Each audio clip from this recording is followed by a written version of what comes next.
Bonjour et bienvenue dans Les Interpassionnels, une série de vidéos dans laquelle je pars à la rencontre de professionnels du milieu de la santé mentale et de la psychologie et où ensemble, voilà, sous forme d'interview, on essaye un petit peu de comprendre les spécificités de ce milieu-là, de ce domaine, les différents métiers qu'il contient et également, voilà, on essaye de s'intéresser aux outils, à la pratique clinique principalement qu'il y a derrière et à la forme que ça peut prendre dans nos espaces de soins. C'est un format vidéo qui est ouvert à tout le monde, que j'essaye de simplifier pour que ça soit accessible aux gens qui ne sont pas forcément dans des études en lien avec la psychologie ou qui ne sont pas forcément beaucoup liés. Mais c'est aussi un format voilà, qui essaye d'apporter de nouvelles notions, que ce soit aux étudiants ou aux professionnels qui souhaitent s'intéresser avec un peu plus de curiosité à ce domaine-là. Étant donné que c'est mon tout premier format vidéo, vous remarquerez peut-être que je fais beaucoup de contacts avec la caméra durant cette première interview, voilà, parce que je suis tout simplement pas habituée à être filmée. J'espère que ça vous gênera pas trop.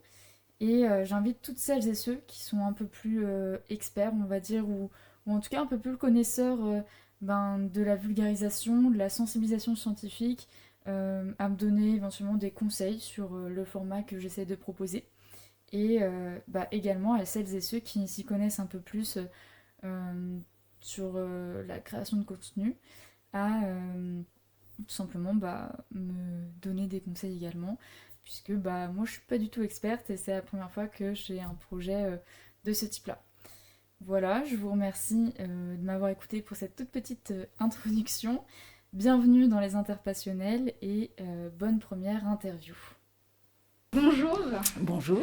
et bienvenue à vous dans ce tout nouveau, tout premier format pour la chaîne, donc un format plutôt discussion qui s'appelle du coup les Interpassionnels. Ok, Donc aujourd'hui, on accueille Hélène Weisberg, c'est bien ça, c'est ça. pour discuter de l'art-thérapie, donc de ta pratique un petit peu. Bonjour Hélène. Bonjour. Du coup, j'avais quelques petites questions à te poser. Déjà, je voulais savoir si tu pouvais te présenter un petit peu, présenter ton parcours, ton Ouais. métier. Alors, j'ai un profil un peu particulier dans la mesure où j'ai d'abord été pendant 20 ans professeur de lettres modernes Ok. et j'ai pris une retraite anticipée au niveau de l'éducation nationale en 2020 et Euh, parallèlement, juste après cette retraite anticipée, j'ai commencé à travailler au CHU à 25% dans une équipe mobile qui s'occupe des adolescents jeunes adultes atteints de cancer et Ok. je les accompagne sur le parcours scolaire et professionnel. Donc ça, c'est ma casquette prof que j'ai gardée. Parallèlement, je fais beaucoup de théâtre et de danse, donc Mhm. je crée des spectacles. Voilà, mais c'est de manière amateur passionnée, en tout Ok. cas, je n'en vis pas. Et puis, parallèlement aussi à ces deux activités, je me suis formée à l'art-thérapie auprès de l'école Lafratapem, qui est basée à Tours, et c'est une école qui forme à l'art-thérapie moderne. On reviendra D'accord. peut-être tout à l'heure sur la différence entre art-thérapie moderne et traditionnelle. Ok, d'accord, super. Et du coup, quand est-ce que tu as commencé à utiliser l'art-thérapie, on va dire, vraiment dans ta pratique pro? Alors, c'est assez récent en fait, puisque je suis sortie d'école en 2023 et j'ai commencé l'année dernière à Mm. avoir mes premières expériences, sachant quand même que lors de ma formation, c'est une formation assez lourde sur 2 ans avec des gros stages. Ok, Et donc j'ai eu l'occasion de commencer ma pratique. Moi j'ai eu l'impression de vraiment commencer ma pratique lors de ces stages ouais, que j'ai fait effectuer au CHU d'Angers en addictologie. d'accord. Voilà, donc ça a été le début. Et puis ensuite, eh bien maintenant, mes premières interventions, ça a été dans le cadre d'établissements scolaires. Et c'était plus de l'animation art thérapeutique. Mhm. On n'était pas complètement dans le soin. J'expliquerai peut-être aussi la différence tout à l'heure. Et également en IME, j'ai fait de la danse-thérapie auprès de jeunes de 11-13 ans. Ok, Voilà. Très prochainement, mais c'est pas encore complètement validé, mais c'est prochainement, je vais pouvoir faire de l'art-thérapie aussi dans mon équipe mobile auprès des jeunes atteints de cancer. d'accord, Voilà. ok. Du coup, donc, tu as parlé de tes stages en addicto. Oui. Est-ce que, du coup, c'est là que tu as pu mettre en place, en fait, un travail d'art-thérapie, si j'ai bien compris? Oui, bah oui, on nous demande vraiment pour la formation de travailler sur un projet assez touffu d'expérimentation. On Mhm. prend une hypothèse de travail et on doit essayer de voir ce qu'elle donne en pratique auprès de patients. Ok. Donc j'ai fait un gros stage de plusieurs semaines en addictologie auprès de personnes atteintes d'anorexie, et principalement, enfin de troubles de l'alimentation, mais c'était essentiellement de l'anorexie. Avec une dominante artistique que j'ai appelée la danse-poésie. Donc ça mêlait une pratique de la danse et de l'écriture poétique. Ok. Voilà, on faisait des va-et-vient entre les deux. D'accord. Et c'est-à-dire que, par exemple, il y avait d'un côté la danse et la poésie, ou c'était vraiment mélangé et en fait, il y a une C'était production? entremêlé. Ok. C'était entremêlé, c'est-à-dire qu'on pouvait partir d'un poème pour danser sur le poème. Une danse pouvait amener à écrire. Enfin, voilà, D'accord. c'était tricoté ensemble, en fait. Ok. D'accord. Et pourquoi cet outil, du coup, et pas un autre? De la danse-poésie? Ouais. Alors, bah, ça faisait partie de ma démarche, on va dire, scientifique et de l'hypothèse que j'avais menée. Je partais du principe que les personnes qui souffrent de troubles de l'alimentation, et notamment les personnes anorexiques, ont des difficultés avec leur schéma corporel. Et le schéma corporel peut être aussi associé à une certaine, comment dire, un manque d'amour de soi. Et donc, à partir de là, je suis allée un petit peu toucher là où ça faisait mal avec la danse, parce que c'est pas forcément évident.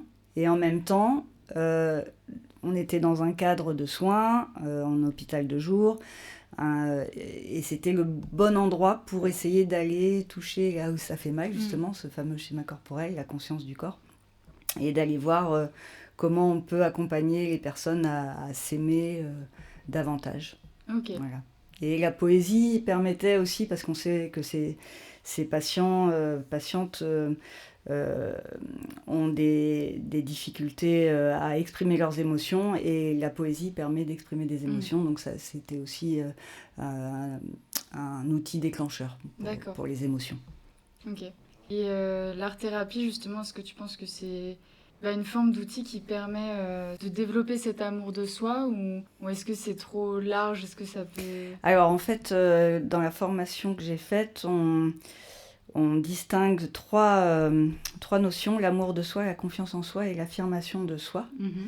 Et tout ça, ces trois entités, en fait, constituent l'estime de soi. Okay. Et donc, on peut décider de travailler plutôt sur l'amour de soi, le savoir-être, ou la confiance en soi, qui est plus dans le savoir-faire, ou l'affirmation de soi, qui va être dans le ressenti, de savoir ressentir.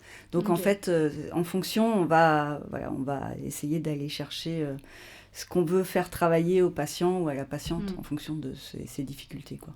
Ok. Et du coup, toi, t'es plutôt intervenue sur des groupes, en fait? Oui, alors c'était une prise en charge groupale. J'avais 4 à 6 patientes, c'est souvent des femmes, il y avait un homme, mais voilà.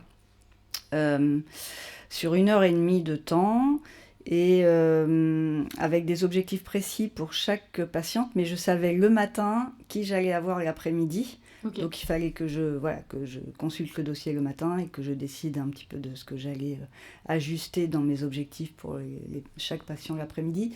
Même si la prise en charge est groupale, je dois considérer chaque patient individuellement. Ok. Voilà. Et du coup, donc, tu m'as parlé donc, de la danse, de l'écriture poétique. Est-ce que tu pratiques aussi d'autres formes d'art que tu utilises justement dans la thérapie? Ouais, alors moi, mes dominantes, c'est la danse et le théâtre et l'écriture. En fait, je peux dire que j'ai ces trois-là. Donc, j'ai essentiellement aujourd'hui utilisé la danse, même en établissement scolaire, un petit peu le théâtre, voilà. Mais c'est essentiellement la danse là, qui en ce moment, me mobilise en art-thérapie, parce que je suis aussi en cours, je continue de me former dans ce domaine-là. Donc voilà, c'est plutôt la danse, mais le théâtre et l'écriture sont pas loin derrière, quoi. Ok, ça marche. Et du coup, j'ai une petite question un peu plus enfin vraiment sur ton point de vue à toi, comment est-ce que tu définirais l'art-thérapie selon toi? Alors, ça C'est c'est... compliqué, hein? Ouais, c'est pas évident.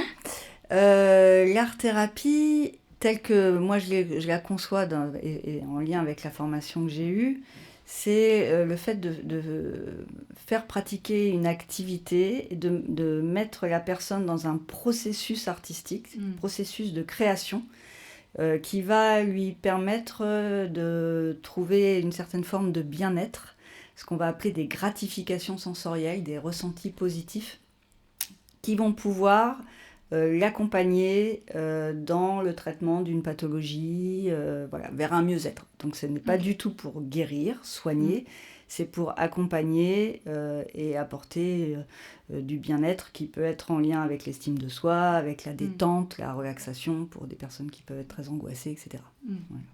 Quelle différence il y a entre l'art-thérapie et simplement une pratique artistique comme on pourrait avoir Ah, alors, c'est pas du tout pareil. Ouais. L'art-thérapie s'inscrit dans une démarche scientifique, il y a un protocole, il y a un accompagnement, un suivi, on est souvent au sein d'une équipe pluridisciplinaire, et la finalité, ce n'est pas le spectacle à la fin, ce n'est pas les intentions purement artistiques, il va forcément y avoir des objectifs thérapeutiques. Alors que dans une pratique artistique, on est dans du plaisir, quand c'est une pratique amateur, le plaisir de partager une activité artistique, ou quand c'est une activité professionnelle, la nécessité de présenter des spectacles pour lesquels il y aura un public qui sera là et qui viendra voir le spectacle. Donc là, il y a une intention de production dans l'art-thérapie, parce que l'idée, c'est que la personne, elle puisse être valorisée par sa production, mais ce n'est qu'une partie de tout le processus.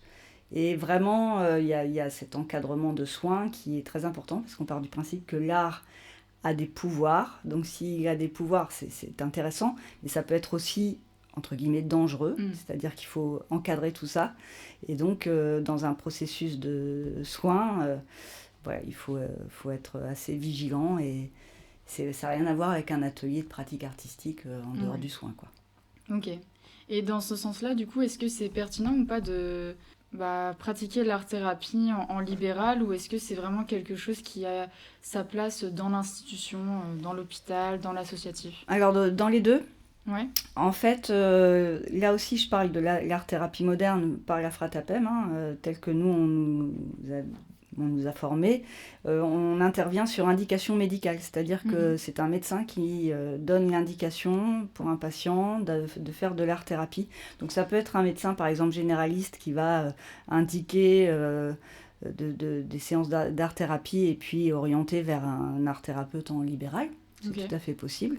Ou un enseignant, ou enfin, je sais pas, alors, un enseignant, ça va pas être une indication médicale, mais en tout cas, ça peut être en lien avec des problématiques scolaires, et ça sera évoqué au médecin.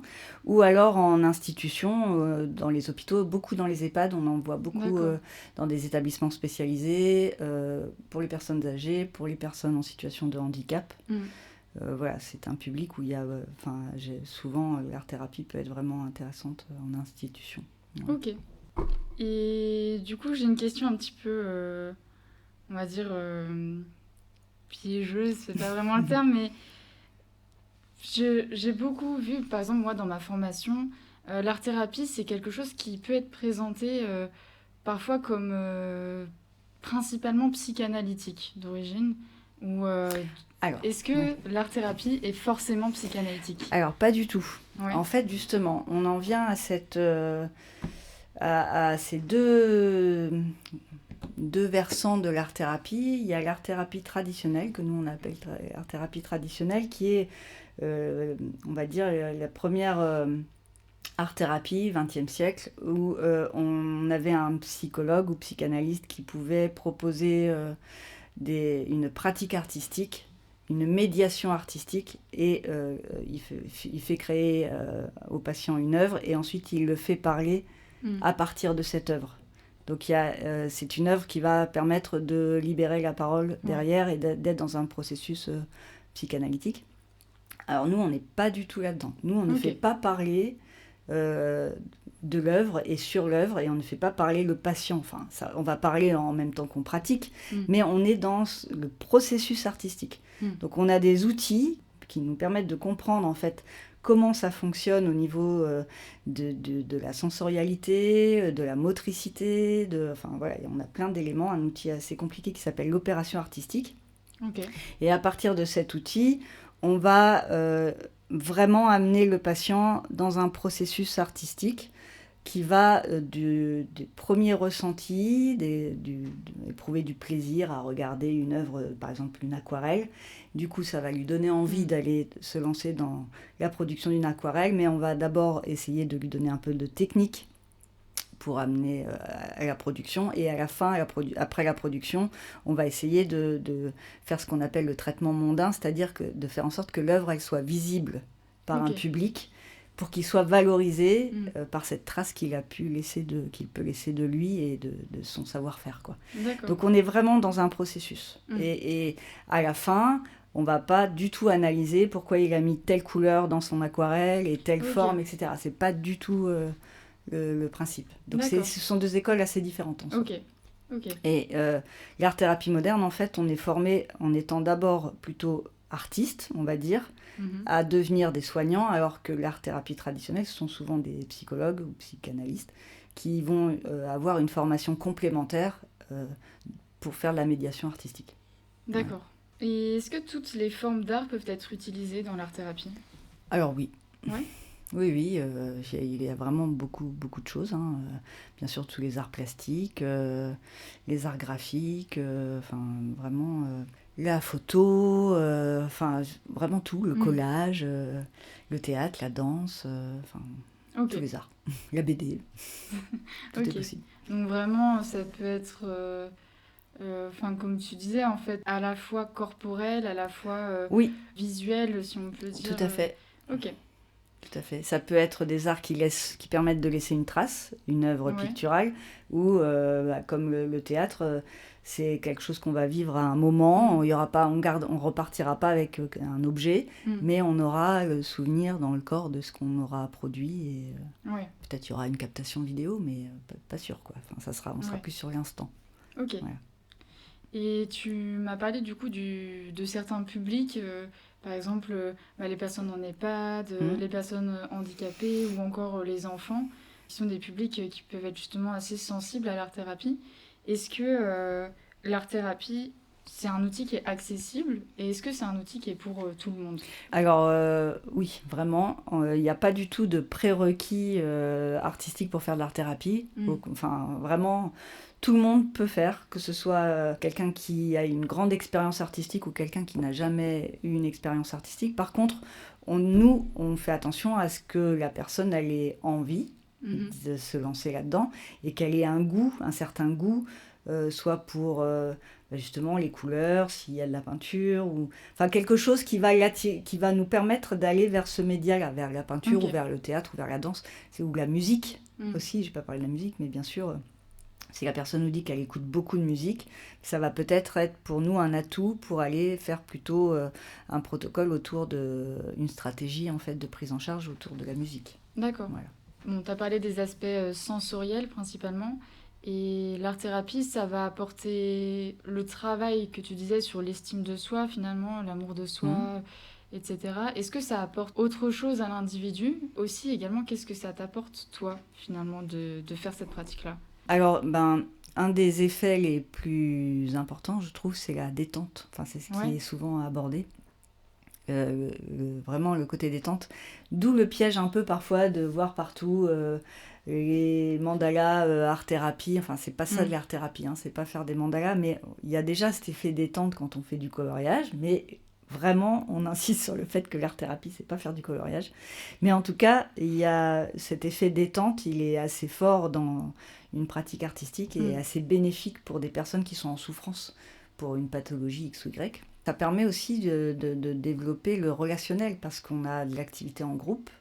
Et certaines personnes qui sont très isolées dans leur maladie ou leur souffrance vont pouvoir effectivement partager ces moments-là autour d'une pratique artistique commune. Et ça, c'est assez intéressant. Ça va permettre aussi de, effectivement, ce développement de l'estime de soi, c'est d'apprendre de nouvelles choses, de se sentir compétent dans de nouveaux domaines, d'apprendre des techniques qu'on ne pensait pas pouvoir apprendre, on se pensait que c'était que pour les autres, et en fait, sans devenir de grands artistes, mais n'empêche qu'on peut quand même apporter, nous, une certaine technique dans certains domaines artistiques qui peuvent être assez bénéfiques pour le patient. On peut lui faire travailler la précision, on peut lui faire travailler le lâcher-prise. En fait, ça dépend vraiment de chacun, on adapte pour chaque personne, quoi. Ok. Mais toi, est-ce que ça t'apporte quelque chose ? Et moi,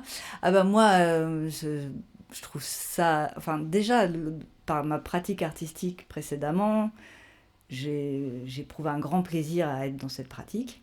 Je m'aperçois que c'est assez vital dans ma vie, c'est dans ma vie quotidienne d'avoir cette pratique artistique. Donc, il y a ce besoin forcément de partager ça, ce moment de plaisir.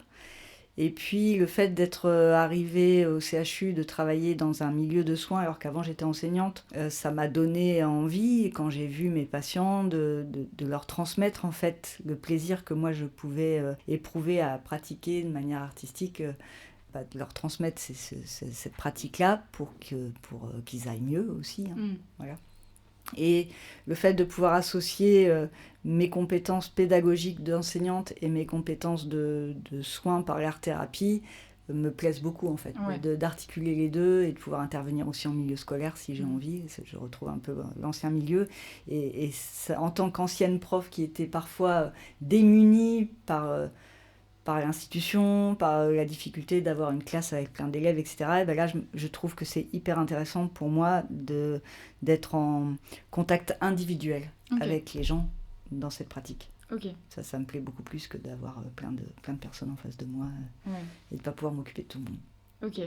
Donc finalement, c'est assez complémentaire, le côté pédagogie et soins. Par mon parcours, forcément, ça s'articule. Je n'ai pas enlevé complètement ma casquette de prof, elle est forcément là, mes compétences pédagogiques, elles sont là, donc je les utilise.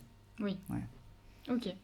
Et tu m'as parlé aussi de processus, que finalement, c'était un chemin à faire de parcours, l'art-thérapie. Est-ce que des fois, c'est difficile de mobiliser les individus sur un tel parcours, parce que ça doit être assez demandant aussi? Complètement. Alors là, particulièrement, par exemple, mon expérience en addicto auprès des personnes anorexiques, il y a vraiment des grosses difficultés parce que ce sont des personnes en grande souffrance. Elles arrivaient pas forcément en période de crise ou d'hospitalisation, mais plutôt donc l'hospitalisation de jour. Donc une fois qu'on a mis en place une sorte de contrat, elles devaient venir toutes les semaines, une fois par semaine, et dans cet atelier qui devait les accompagner vers un mieux-être. Mais même si il y a cette volonté d'aller mieux, c'est quand même encore très compliqué. Et pour certaines personnes, c'était vraiment difficile de se mobiliser. Et il faut accepter en fait que on peut pas faire des miracles. Un jour, ça va pas marcher du tout pour telle patiente. Pour l'autre, ça va être super. Et puis la semaine suivante, on se dit, celle pour qui c'était super, on va pouvoir aller plus loin. Et en fait, non, elle n'est pas du tout en forme ce jour-là. Et donc, effectivement, ça demande une grande énergie, mais en même temps, on ne peut pas les secouer, quoi. On ne peut pas dire, allez. C'est sûr. On doit être dans l'acceptation de leur état et il faut trouver ce juste milieu entre les accompagner vers l'élan, trouver un peu de l'élan vers la pratique, sans les brusquer et sans les braquer non plus. Ok. Comment est-ce qu'on fait pour adapter l'art-thérapie à la personne, justement ? Donc, tu m'as parlé, il y a des outils, etc. Mais concrètement, comment est-ce qu'on peut faire ? Concrètement, quand on étudie le dossier de la personne, on fait vraiment un point sur qui elle est, où elle en est de sa maladie, de sa pathologie, de sa situation. Ça, on va même faire un vrai bilan psychosocial. Enfin, on fait le point vraiment sur tous les domaines. Et on voit, alors il y a deux choses, on voit ce qu'on appelle les sites d'action, c'est-à-dire les endroits où ça ne va pas du tout, et les endroits qui posent problème. Est-ce que c'est une personne, par exemple, qui est tout le temps dans le contrôle de tout ce qui lui arrive, ou au contraire, une personne qui est complètement éparpillée, enfin voilà. Et on va aussi essayer de repérer les cibles thérapeutiques, c'est-à-dire les endroits où ça se passe plutôt bien. Une personne qui va avoir une sensorialité voilà, active, elle perçoit bien les choses, elle ressent les choses et elle est capable d'exprimer des émotions, par exemple. Bon, bah, on va pouvoir utiliser ça. Et donc, en fait, on essaye d'aller là où c'est solide pour améliorer là où c'est plus faible. Ok. Alors, je dis ça, mais tout à l'heure, pour les personnes anorexiques que j'ai suivies, j'étais quand même allée sur un site d'action. J'avais pris le risque d'aller sur ce côté difficile du corps. Ok. Mais c'était bien sûr très encadré et très articulé avec beaucoup d'étapes qui faisaient qu'elle ne se rendait pas forcément compte tout de suite qu'on y allait. Ouais. Mais moi, je savais que j'allais vers ça. Donc en fait, il faut essayer de vraiment partir de ce qui va bien pour accompagner vers ce qui est plus compliqué. Ok. D'accord, donc partir un peu des capacités de la personne. Ouais, exactement. Et lui montrer des qu'elle capacités, peut le faire aussi. Exactement. Pour qu'elle voilà. se prouve à elle-même. Et petit à petit, l'amener vers des chemins où, en fait, on va aller toucher ce qui fait mal, mais indirectement, en fait. Ouais. Elle va s'en rendre compte, bien sûr, mais en tout cas, ça va être dans un deuxième temps. Ok. Donc, tu as parlé un peu du fait que tu travaillais aussi dans un esprit pluridisciplinaire. Comment ça se présente justement l'art-thérapie avec une équipe ? Est-ce que c'est quelque chose qui se travaille ensemble ?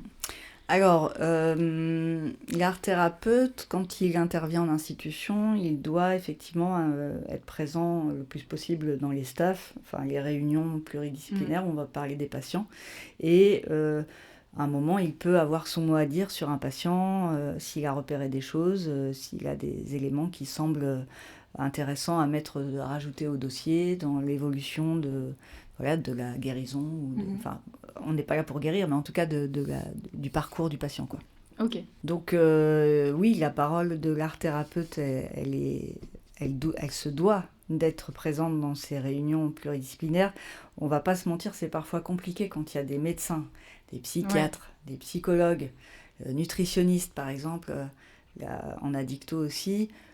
Bon, bah, c'est pas toujours l'art-thérapeute qu'on questionne en premier, donc on va pas forcément être tout le temps à intervenir, mais on est là et on se doit de faire des comptes rendus de séances, d'évaluer les séances et de transmettre aux médecins et à l'équipe ce qu'on a fait avec les patients. On a vraiment, j'ai pas parlé d'évaluation, mais bien sûr, à chaque séance, on évalue ce qui s'est passé et on fait le point. Et donc, il va y avoir de la concertation en amont de la séance en fonction des patients, où l'équipe médicale peut m'informer, moi, de comment se trouve la patiente, par exemple, et comment il faut que je fasse attention sur tel ou tel point.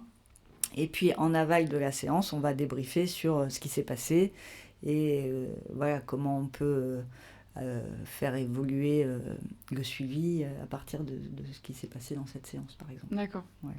Ok. Et en général aussi, dans les séances, en tout cas en addicto, c'était le cas, il y a toujours une personne, infirmier, aide-soignant, qui est présent pendant la séance d'art-thérapie. D'accord. Pour que l'art-thérapeute ne se trouve pas seul avec les patients au cas où il y a un problème quand c'est une séance de groupe. Ok, d'accord. Au niveau des compétences, quelles compétences il faudrait avoir pour pratiquer de l'art-thérapie, justement, pour faire l'art-thérapie ? Eh bien, comme je disais tout à l'heure, il faut avant tout avoir une pratique artistique. Savoir soi-même ce que c'est que pratiquer un art. Avoir eu l'expérience d'un regard sur sa pratique, c'est-à-dire un public, que ce soit d'une exposition quand on est peintre ou bien un public de spectacle. Donc il faut vraiment avoir vécu ça. En tout cas, dans la formation que j'ai faite, c'était vraiment les prérequis pour pouvoir ensuite accompagner une personne dans la pratique artistique pour un soin. En étant dans le soin. Et puis ensuite, il faut aussi, bien sûr, avoir des capacités d'empathie, avoir des connaissances. Effectivement, on a une formation qui est en raccourci sur la psychologie de l'enfant, notamment si on intervient auprès des enfants. Il faut maîtriser, faut avoir un petit peu de connaissances, on va dire, scientifiques sur les maladies de nos patients. C'est-à-dire que moi, quand j'ai travaillé sur l'anorexie, j'ai fait un gros travail de recherche sur cette pathologie. Là, je vais travailler avec des jeunes atteints de cancer. Bien sûr, je dois maîtriser tout leur parcours de soins, savoir si je les prends en charge au début, au milieu ou à la fin. Quelles sont les interactions possibles avec les traitements, comment je peux, moi, ne pas créer plus de difficultés. Enfin, Ouais. voilà, être vraiment dans l'attention du processus de soins et de ne pas le perturber, en fait. Ok. On doit être vraiment dans le fait de pouvoir, au contraire, l'améliorer. Voilà, l'empathie, l'écoute, beaucoup d'écoute aussi, effectivement. Et puis, grosse adaptation, parce qu'en fait, on prépare une séance super bétonnée. Ça, c'est comme quand on est prof, hein. Tout est prêt sur la feuille. Ouais. Et en fait, rien ne se passe comme prévu. Et le patient va faire une crise ou va y avoir un problème. Et donc, il faut s'adapter et pas prendre pour soi ce qui ne fonctionne pas. Ouais. Voilà, donc ça, j'imagine que c'est avec l'expérience aussi. Ouais. C'est toujours un peu troublant au début quand on a tout préparé et qu'on s'aperçoit que rien ne se passe comme prévu. Mais faut ça doit être s'adapter. intéressant aussi, quelque part. Oui, du tout coup. à fait, parce que, bah oui, bien sûr, parce que à condition de pouvoir débriefer derrière avec Oui. les équipes, justement, ça c'est hyper intéressant. Ouais. Est-ce que tu penses qu'il y a des populations ou des publics, en fait, pour lesquels l'art-thérapie n'est justement pas adaptée? Ben, et en fait, une personne qui n'éprouve vraiment, mais aucun intérêt pour la pratique artistique, on pourrait se demander qu'est-ce qu'on vient faire là. En l'occurrence, je pense que c'est déjà arrivé quand même qu'il y ait de l'art-thérapie proposée pour c'est assez rare en fait de ne pas trouver une personne qui aime ne serait-ce que gribouiller, dessiner. Des fois, on peut partir vraiment de ça, quoi. Ouais. Une personne qui aime faire des petits dessins sur son cahier pendant les réunions, ben, en fait, on peut partir de ça pour développer un travail autour du dessin. Donc là, j'ai envie de dire que vraiment, il faudrait que ça soit une personne très réfractaire au fait d'avoir ce genre de pratique, mais c'est rare. Ouais. Je pense que je vois pas trop de contre-indications. Ok. Il y a oui, il faut être vigilant sur ce qu'on va proposer en fonction de la personne, mais il n'y a pas de contre-indication à la base. Tout le monde peut faire, pour moi, sans danger, du moment que c'est encadré. D'accord. Tu m'as dit un petit peu ce qui te plaisait dans l'art-thérapie d'une certaine manière. Est-ce qu'il y a des choses qui te plaisent pas, justement? Alors, ce que je trouve toujours compliqué, c'est l'évaluation, parce que c'est un peu technique. On doit, en fait, ce qui est compliqué, c'est pas que ça me plaît pas, c'est que c'est compliqué. Oui. Parce qu'on doit observer pendant la séance chaque patient, et après la séance, on doit essayer on a des items en fait d'observation, et on doit essayer de situer la personne. Voilà, est-ce que la personne, je sais pas moi, est-ce qu'elle s'est exprimée tant de fois pendant la séance, ou est-ce qu'elle est restée mutique, et du coup on doit la situer. C'est parfois compliqué de revenir sur la séance et d'avoir un point de vue objectif pour chaque patient. Ouais. Ensuite, on rentre ça dans des petits tableaux. C'est le côté un peu manipulation d'items et tout ça que je trouve un peu pénible, mais je sais que c'est bien de le faire. Donc voilà, c'est un truc pas marrant. Le reste, je pense que l'art-thérapie peut vraiment accompagner sur le plan psychosocial, psycho-affectif, autour vraiment beaucoup de l'estime de soi. Voilà, une personne avec une personne avec un handicap lourd, bien sûr qu'on ne va pas la faire remarcher, par exemple, si elle ne marche pas, mais par contre, on va pouvoir quand même lui donner de l'élan, à faire des choses, ce qui va lui permettre d'oublier un petit peu son handicap. Ouais. Donc, en fait... Il y a une partie qui concerne vraiment la remobilisation de la motivation. Exactement, aussi, l'élan. Ouais. On appelle ça l'élan, nous. Ouais, Ok. tout à fait. Tu as parlé un petit peu du fait que vous vous basiez sur des outils, etc. Donc il y a quand même une validité scientifique. Oui. Cette validité scientifique, elle passe par quoi? Donc tu m'as parlé de cet outil-là. Alors, déjà, dans notre formation, comme je disais, on a des stages, on a un mémoire professionnel, et puis ensuite, on peut continuer et faire un diplôme universitaire, un DU, qui est en lien avec la faculté de médecine.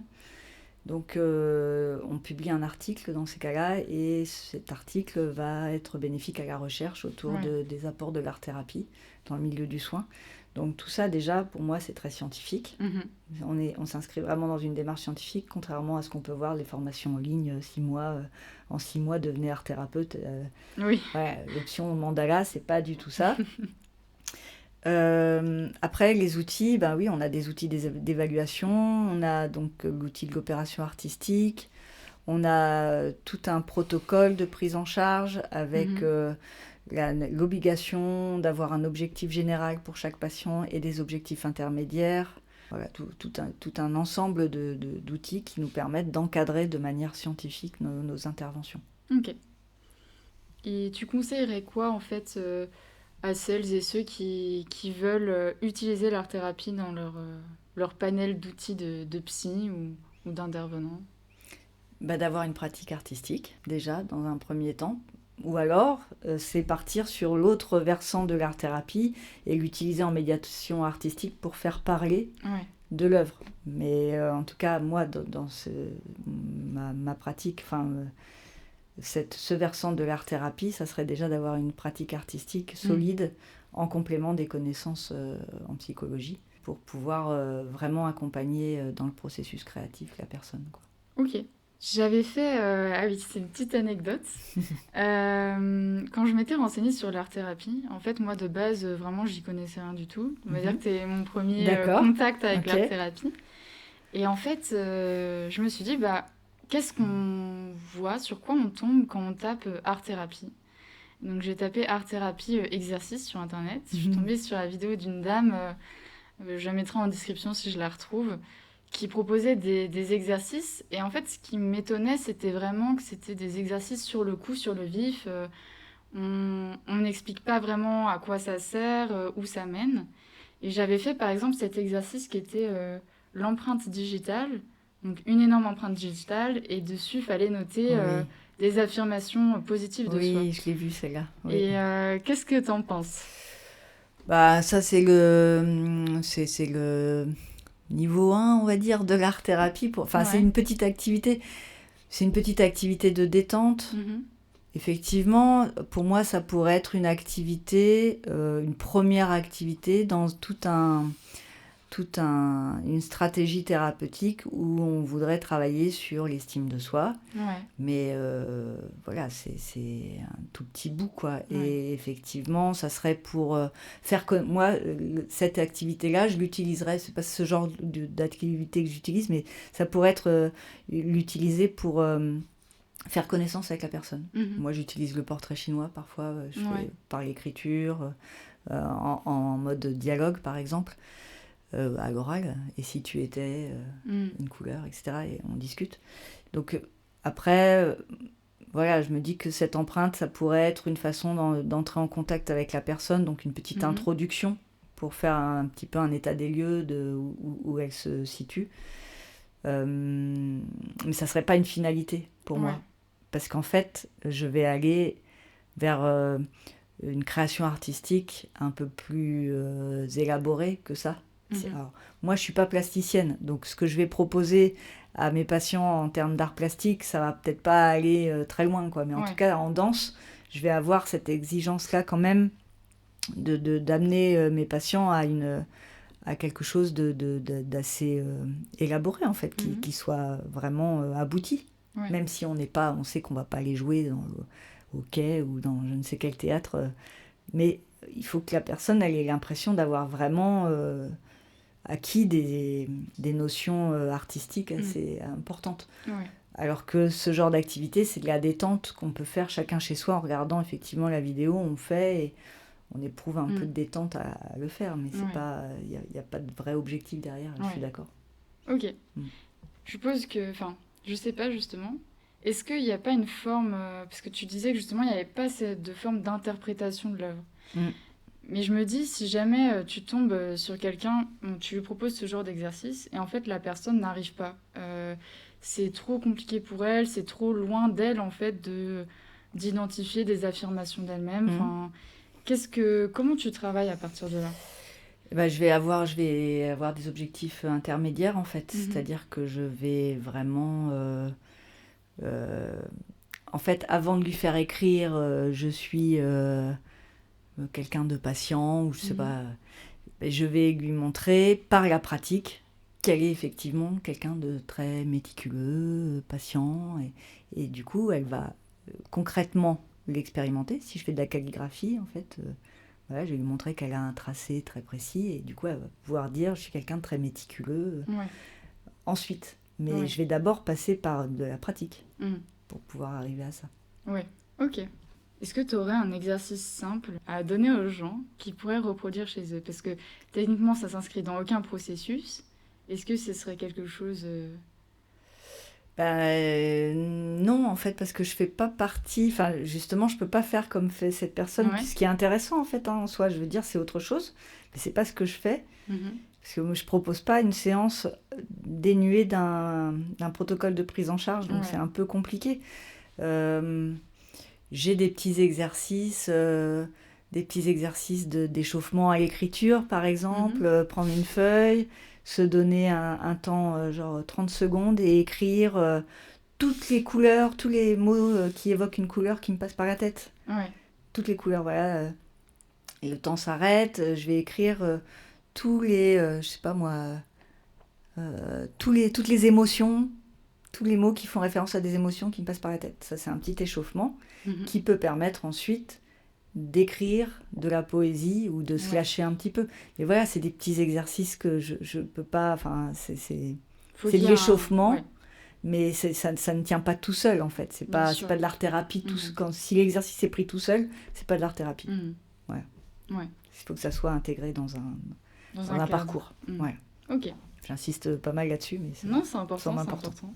Bah, c'est aussi ce qui fait la validité scientifique Voilà, et que exactement. ça marche en fait, Ouais. que les gens se sentent mieux après, Ouais, ce que tu c'est ça. disais justement. Et bah toi justement, est-ce que toi tu aurais une anecdote sur ta pratique, quelque chose que tu aimerais raconter? Oh là là, qu'est-ce que je pourrais raconter Est-ce qu'il y a quelque chose qui t'a marqué? qui m'a marqué? Les rencontres avec les patients sont quand Ouais. même là, très marquantes. L'atelier que j'ai mené auprès des 11-13 ans, oui, si, il y a des choses assez fortes. Des jeunes autistes trisomiques Mhm. qui ont justement un schéma corporel complètement éparpillé, qui ne savent pas se mettre accroupis parfois, ou Mhm. qui ne savent pas tendre les bras et se mettre en étoile. En fait, je me suis aperçue, c'est incroyable de voir lors d'un atelier danse comment d'un seul coup, ils se mettent à faire des choses qu'ils ne font pas quand ils ne dansent Ouais. pas. Mhm. Et comment le corps obéit à de nouvelles lois Ouais. par la musique qu'on entend et qui va nous mettre en mouvement, par l'échauffement qui a eu lieu avant et qui fait que les choses se sont un peu débloquées. Mhm. Donc voilà, ça c'est toujours hyper... oui, c'est vraiment c'est des anecdotes de grand plaisir, quoi. Bah ouais, C'est le c'est sûr. plaisir de... Mais voilà, je sais pas trop... Non, c'est très bien. voilà. Merci. Une question un peu plus sur le futur. Ouais. Comment est-ce que tu vois l'avenir de l'art-thérapie en France ou même en Europe? Alors il faut savoir que c'est pas reconnu pour l'instant. Ouais, Donc déjà, j'aimerais que ça soit reconnu. ouais. Ça serait vraiment pas mal parce que... Alors, on reconnaît son intérêt. Il y a plein d'études qui disent que, par exemple, en oncologie, pour le traitement des cancers, Mhm. ça accompagne vraiment les patients. D'ailleurs, il y a des art-thérapeutes en oncologie, en soins palliatifs, enfin voilà. Mais c'est pas reconnu, officiellement. Mhm. Donc on bataille, notamment avec la Fratapem bataille, pour que ça soit reconnu. Mhm. Et d'où la nécessité d'insister sur le fait que c'est scientifique. Donc j'aimerais que ça se débloque. J'aimerais aussi que justement il n'y ait pas qu'on mette pas l'art-thérapie, ce mot-là, tout et partout, Ouais. partout et nulle part en fait. Que ça soit qu'on comprenne que le coloriage n'est pas de l'art-thérapie par exemple. Mhm. Voilà pour l'avenir. C'était quoi la question? Ouais, c'est ça. Comment est-ce Voilà. que tu vois? Que la démarche scientifique soit reconnue Ouais. et qu'on arrête de galvauder en fait l'art-thérapie en disant oh bah j'ai mon petit cahier de mandala, je fais l'art-thérapie tous les jours. Ouais. C'est pas ça. Ouais. Ok. Est-ce que tu aurais autrement des références à conseiller justement aux gens qui nous regardent pour se renseigner sur l'art-thérapie, que ce soit des films, des auteurs, des livres? Alors, ça dépend des domaines. En danse, Mhm. moi je lis tous les livres de Benoît Lesage qui est art thérapeute, danse thérapeute plus précisément, mais qui est aussi médecin. voilà, qui écrit vraiment des livres qui vont servir aux psychomotriciens comme aux danseurs Ok. et comme aux art thérapeutes. En fait, ça permet vraiment de comprendre ce qui se passe dans le corps quand on danse. Ouais. Donc Benoît Le Sage, il a plusieurs livres, si on tape son nom, on tombe sur toute sa bibliographie. Et il propose des stages de formation, D'accord. voilà, tout un parcours de formation en danse-thérapie. Les publications de l'Afratapem, donc l'école de Tours, sont intéressantes parce qu'il y a notamment des ouvrages qui montrent un petit peu, qui développent un peu ce que c'est que l'art-thérapie moderne, des témoignages d'art-thérapeutes. J'ai pas les titres en tête, mais c'est pareil, si on cherche les publications de l'Afratapem, on trouve. Voilà, là, il faudrait que je recherche pour avoir des titres précis, je pourrais te les donner, mais je les ai pas sous les yeux. J'en ai dans ma bibliographie de mémoire. C'est déjà très bien, merci. Et moi, j'ai pas plus de questions que ça, je pense. Ok. Est-ce que toi, tu aurais un petit mot de la fin sur l'art-thérapie à partager? Eh bien, qu'en fait, le fait de créer, d'être vraiment dans la création, c'est un espace de vie qui est très puissant, selon moi. Et j'ai beaucoup insisté sur le fait que là, on s'adresse à des patients, on s'adresse à des personnes dont on s'occupe dans un processus de soins, mais que soi-même, chaque jour, chercher à créer et à être dans ce processus de création, eh bien, je pense que ça peut vraiment nous aider au quotidien, même si dans notre vie quotidienne, sans qu'il y ait forcément une pathologie ou quoi que ce soit, mais dans notre vie de tous les jours. Il ne faut pas renoncer à créer tout le temps. Ouais. Voilà. Super. Merci beaucoup. Merci à toi. Et merci de nous avoir partagé tout ça, ta pratique. Et voilà, peut-être à une prochaine.